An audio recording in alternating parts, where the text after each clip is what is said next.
Од следна недела почнува ковид скринингот во училиштата.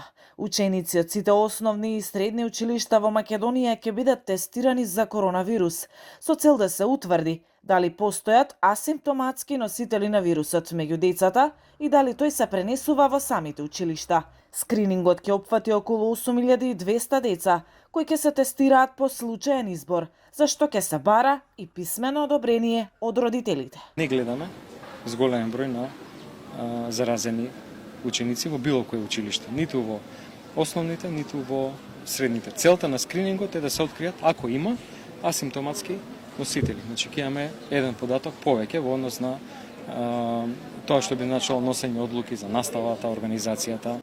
Во однос на вакцинацијата, здравствените власти најавија и нова препорака за трета доза вакцина.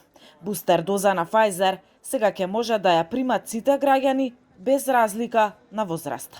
Препораката од Комитетот за имунизација да освен повозрастните категории на граѓани над 60 години, зашто веќе донесовме препорака да добијат трета доза на вакцина. Трета доза на вакцина ќе може да добијат и било кои други граѓани без разлика на возраста, без разлика на тоа дали имаат или немаат хронични болести, а се во значаен ризик заради фреквентните контакти, типот на работа, работното место да заболат од COVID-19.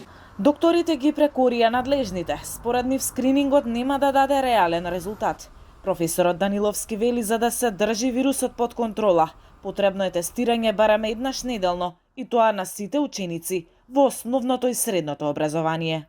Онака како грците што прават, редовно тестирање, минимум еднаш неделно, оптимално 2 пати, на сите 240.000 ученици и тоа е нешто што може да има, вака да речам, вистински ефект во епидемиолошка смисла. Ако тоа е невозможно, да кажам утешна варијанта, или исто така подобра од само еднократно скринирање, тестирање на репрезентативен примерок, би било само тестирањето на оние ученици кои што имаат симптоми, па барем ќе се разграничат кои се настинки, кои се ковид случаи и да можат да се изолираат. И за аплицирањето на трета доза вакцина, докторите не се согласни со здравствените власти. Според професорот Даниловски, бустер дозата на Pfizer се дава со погрешен пристап. Мислам дека индивидуалниот пристап требаше да биде усвоен.